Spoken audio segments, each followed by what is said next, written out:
آج کی جو آیات ہیں سورۃ النحل کی، اس میں ارشاد فرمایا ان ابراہیم کان امۃ قانتا للہ حنیفا۔ ابراہیم علیہ السلام اکیلے پوری ایک قوم اور پوری امت کے ایثار اور قربانی کو اکٹھا کیا جائے، گرچہ انسان کے لیے مشکل ہے، اللہ کے لیے مشکل نہیں ہے، لیکن فرمایا کہ پوری امت اور پوری قوم کے ایثار اور قربانی کو اکٹھا کیا جائے تو حضرت ابراہیم کی قربانیوں کو ایثار تک نہیں پہنچ سکتے۔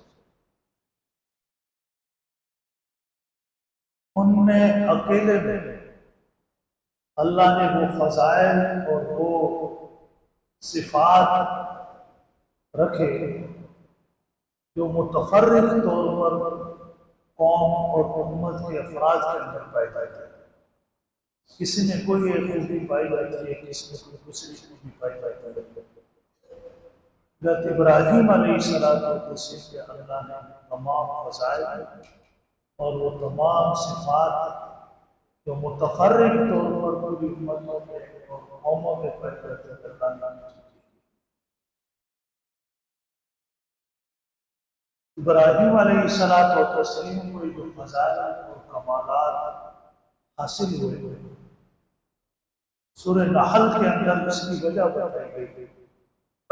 فِي الْآخِرَةِ لَمِنَ الصَّالِحِينَ ثُمَّ أَوْحَيْنَا إِلَيْكَ أَنِ اتَّبِعْ مِلَّةَ إِبْرَاهِيمَ حَنِيفًا وَمَا كَانَ مِنَ الْمُشْرِكِينَ صدقت يا رب العالمين۔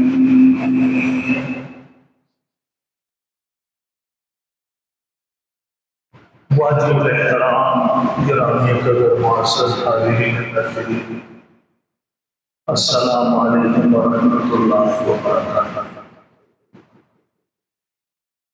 قرآن کریم سورۃ النحل کی چند آیات مبارکہ تلاوت اور سماعت کی سعادت ہمیں بھی حاصل کی ہے۔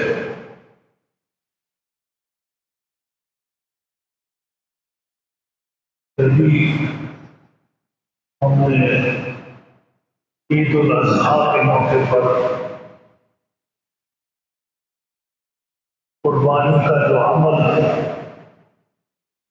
ادا کیا ہے، حضور اکرم صلی اللہ علیہ وسلم کے ارشاد کے مطابق ابراہیم علیہ السلام سنت اور ان کا طریقہ۔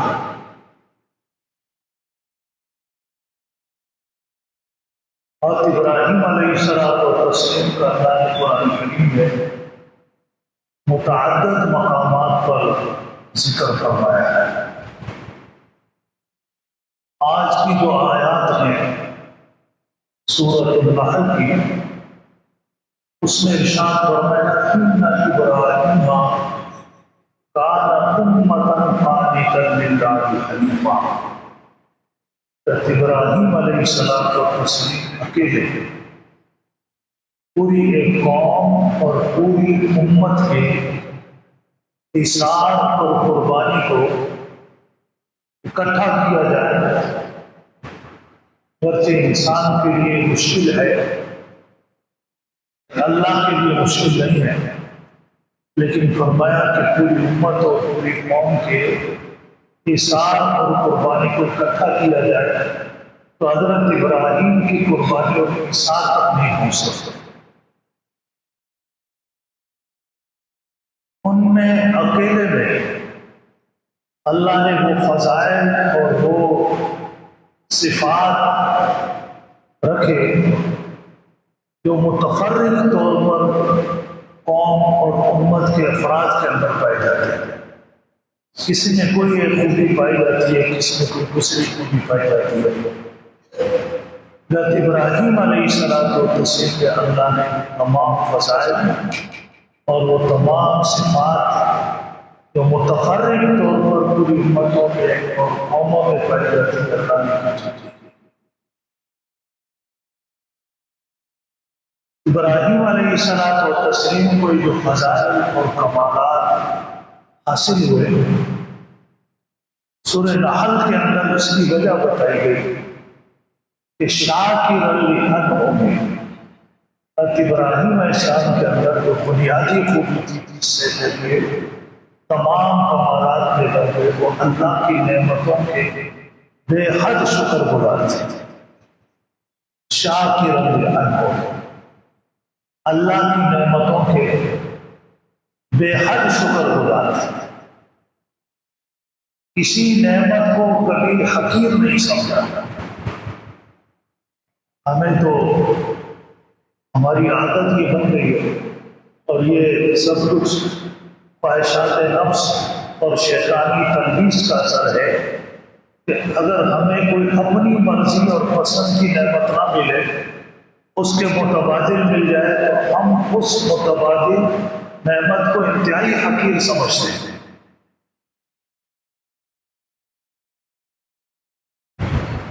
یہ نیک لوگوں کی عادت نہیں ہوتی۔ نیک لوگ جو خواہشات نفسانی سے پاک ہوتے ہیں، جو اللہ کے حکم اور اللہ کے فرمان کے تابع ہوتے ہیں، وہ اللہ کی ہر نعمت چھوٹی بڑی خواہ ان کی مرضی کے مطابق ہو یا نہ ہو، لیکن وہ اس کا اللہ کی بارگاہ میں شکر ادا کرتے ہیں۔ اللہ نے فرمایا کہ ابراہیم علیہ السلام و تسلیم میں یہ خوبی تھی شاکر لانعمہ۔ اس کے نتیجے میں دو کام ہوئے۔ شاکر لانعمہ اجتبا، اس شکر گزاری کے نتیجے میں اللہ نے ان کو دو نعمتیں عطا فرمائیں۔ ایک یہ کہ اللہ نے انہیں اپنا برگزیدہ انسان بنایا، اجتبا، اشتبا، اللہ نے انہیں چن لیا اور اپنا برگزیدہ انسان بنایا۔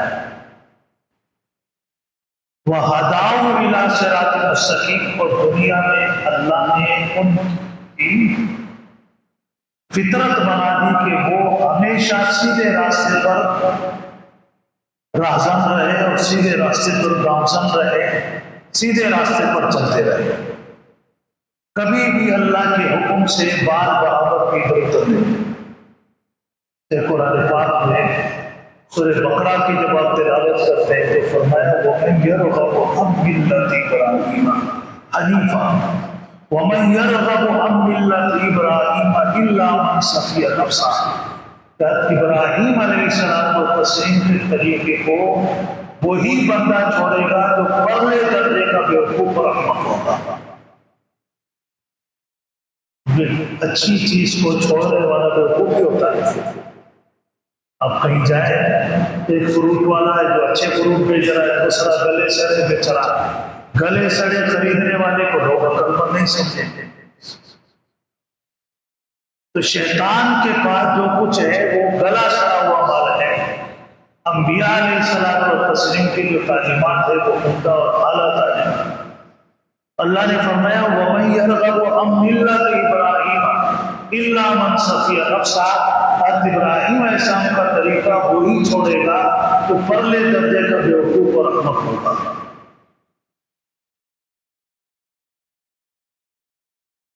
وَقَدِ اصْطَفَيْنَاهُ فِي الدُّنْيَا، فرمایا دنیا میں ابراہیم علیہ السلام کو اپنا برگزیدہ بنایا، وَإِنَّهُ فِي الْآخِرَةِ لَمِنَ الصَّالِحِينَ، اور آخرت میں وہ اللہ کے نیک بندوں کے ساتھ ہیں۔ جیسے حضرت ابراہیم علیہ السلام خود اللہ کی اطلاع کے مطابق وہ اللہ کے فرمانبردار رہے، تو حضرت ابراہیم علیہ السلام نے اپنی وہ فرمانبرداری جو ان کی زندگی میں تھی، اسی فرمانبرداری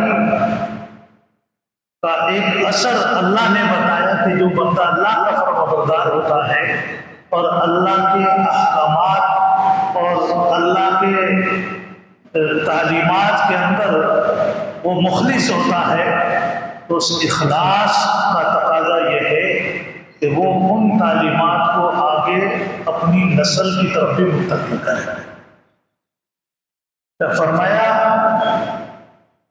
کہ وَوَصَّى بِهَا إِبْرَاهِيمُ وَيَعْقُوبُ وَوَصَّى بِهَا إِبْرَاهِيمُ بَنِيهِ وَيَعْقُوبُ. ابراہیم علیہ السلام نے اور ان کے پوتے حضرت یعقوب علیہ السلام نے ان تعلیمات پر عمل کرنے کی صرف ترغیب نہیں دی بلکہ وصیت یعنی تاکید کی اپنی اولاد سے مراد اپنی نسل ہے جو ان کے پیروکار تھے جو ان کے ساتھ جڑے ہوئے تھے ان سب کو انہوں نے یہ تاکید کی کہ ان اللہ اصطفیٰ لکم الدین، یہ جو دین ہمارے واسطے سے تم تک اللہ نے پہنچایا ہے یہ اللہ نے تمہارے لیے چنا ہے، منتخب کیا ہے، پسند کیا. یاد رکھو فلا تموتن الا وانتم مسلمون. پوری زندگی اس انداز سے گزارنا کہ جب تمہاری موت واقع ہو تو تم اللہ کے فرما بردار. مسلم کا معنی ہوتا ہے فرما بردار. وَنَحْنُ لَهُ مُسْلِمُونَ، جو قرآن میں آتا ہے کہ ہم اللہ کے فرما بردار ہیں. تو حضرت ابراہیم علیہ السلام کو تسلیم نے بھی اور پھر حضرت اسحاق نے، پھر آگے حضرت اسماعیل نے، پھر آگے حضرت یعقوب علیہ السلام نے، ان سب نے اپنی نسلوں کو اس بات کی تاکید کی کہ جو دین تم تک ہمارے واسطے سے اللہ نے پہنچایا ہے تم نے اس کے اوپر عمل کرنا ہے اور اسی طریقے سے اپنی زندگی گزارنی ہے. حضرت ابراہیم علیہ السلام کو تسلیم کی تو اللہ نے اتنی تعریف کی. حضرت ابراہیم علیہ السلام کو تسلیم نے جب اللہ کے ساتھ وفا کے اندر کوئی کمی نہیں کی تو اللہ نے بھی جزا میں کوئی کمی نہیں کی. اور اللہ کسی کا محتاج نہیں. اللہ اگر کسی سے اپنے دین کا کوئی کام لیتا ہے،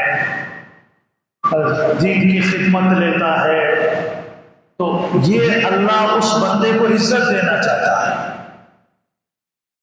شیخ سعدی رحمۃ اللہ علیہ نے فرمایا منت بنے کہ خدمت سلطان ہمیں ہوئی، منت حضور شناس کے بخدمت برداشت کرتا. لوگوں کو یہ مت کہو کہ میں بادشاہ کی خدمت کرتا ہوں، بادشاہ پہ احسان مت جتاؤ. بادشاہ کے پاس خدمت کرنے والے، نوکری کرنے والے بہت ہیں، جس کو وہ نوکری کے لیے رکھ لے وہ اس کا اس پر احسان ہوتا ہے. تو اللہ تو بادشاہوں کا بادشاہ ہے. اللہ کے لیے کسی سے کوئی اپنے دین کا کام لینا یا خود اپنے، اللہ نے تو تمام کائنات کو کلمہ کن سے بنایا ہے. تو کلمہ کن سے بنانا اللہ کی سنت ہے، عادت ہے. لیکن اس کے باوجود اگر کسی کو اللہ پاک کسی سے دین کا کام لے تو یہ اس کی عزت اور احساس ہے. حضور اکرم صلی اللہ علیہ وسلم نے ارشاد فرمایا کہ ابرہ جو بیت اللہ کو گرانے کے لیے آیا تھا یمن سے، تو اس وقت بیت اللہ کے متولی حضور اکرم صلی اللہ علیہ وسلم کے دادا عبد المطلب تھے. انہوں نے اس کے ساتھ یہ کمٹمنٹ کر لی کہ یہ اللہ کا گھر ہے، اللہ خود اس کی حفاظت کرے گا، بس آپ ہمیں اتنا موقع دے کہ ہم اپنے جانور، اپنے مویشی، اپنے افراد لے کر یہاں سے سامنے پہاڑی پر چڑھ جائیں، پھر اللہ جانے تم جانو، اللہ کا گھر جانے. حضور اکرم صلی اللہ علیہ وسلم نے ارشاد فرمایا اگر میرا دادا یہ کمٹمنٹ نہ کرتا تو جو کام اللہ نے ابابیل سے لیا وہ میرے دادا سے لے لیتا، اور بیت اللہ کی حفاظت کا اعزاز اللہ میرے دادا کے کھاتے میں ڈال دیتا. جو رب ابابیل سے کام لے سکتا ہے وہ انسانوں سے بھی لے سکتا ہے. لشکر کے اندر جو طاقت پیدا کر سکتا ہے وہ فرد واحد کے اندر بھی وہ طاقت ڈال سکتا ہے. یہ سمجھنے کی بات ہے کہ اللہ کسی کو بھی جتنا بھی دین کی اللہ نے سمجھ دی ہے اور وہ نیک لوگوں کے ساتھ جڑا ہوا ہے اور دین کے کام میں لگا ہوا ہے، اس پر وہ اللہ کا شکر ادا کرے۔ پر ابراہیم علیہ السلام کو اللہ نے جو نوازا، فرمایا ان کی بنیادی خوبی تھی شاکر میں، وہ اللہ کی نعمتوں کے ساتھ شکر گزار۔ اس کے نتیجے میں اللہ نے بار بار فرمایا وَلَمْ يَكُن مِّنَ الْمُشْرِكِينَ، شرک جیسے ایسے منحوس گناہ جس کی کوئی بخشش نہیں ہے، اللہ نے ان سے حضرت ابراہیم علیہ السلام کی حفاظت فرمائی۔ اور صرف یہ نہیں کہ وہ شرک سے بچے، بلکہ اللہ نے ان کو مشرکوں کی بستی سے بھی محفوظ رکھا۔ اس وقت جو مشرکوں کی بستی تھی، اللہ نے ابراہیم علیہ السلام کو فرمایا آپ کی بستی بھی چھوڑ دیں، یہاں سے آپ ہجرت کریں۔ ہجرت کی اور پھر اللہ نے کرتے کراتے ان کو توحید کے مرکز تک پہنچایا۔ وہ وفات میں قدم بڑھا رہے تھے، توحید کے مرکز تک پہنچے جہاں سے پوری دنیا میں توحید پھیلی اور پھیل رہی ہے۔ اس کی تعمیر کا کام اللہ نے ابراہیم علیہ السلام سے کیا۔ یہ جو اللہ ہمیں توفیق دے رہا ہے قربانی کی اور باقی بھی جو انبیاء السلام کے طریقوں پر چلنے کی، اس پر ہم بھی اللہ کا شکر ادا کریں تو اللہ ہماری اس نعمت میں اضافہ فرمائے گا، ہمیں نیکی کے پر اللہ استقامت نصیب فرمائے۔ وآخر دعوانا الحمدللہ۔